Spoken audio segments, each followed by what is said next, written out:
Reset करा नुसतं.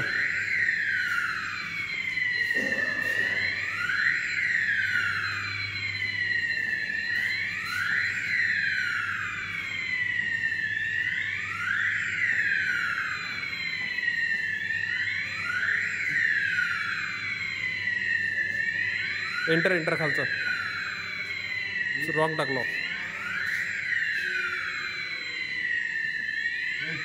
हां 2 आता रिसेट करा. आता 1 2 3 4 करा. हा एंटर झाला का रिसेट.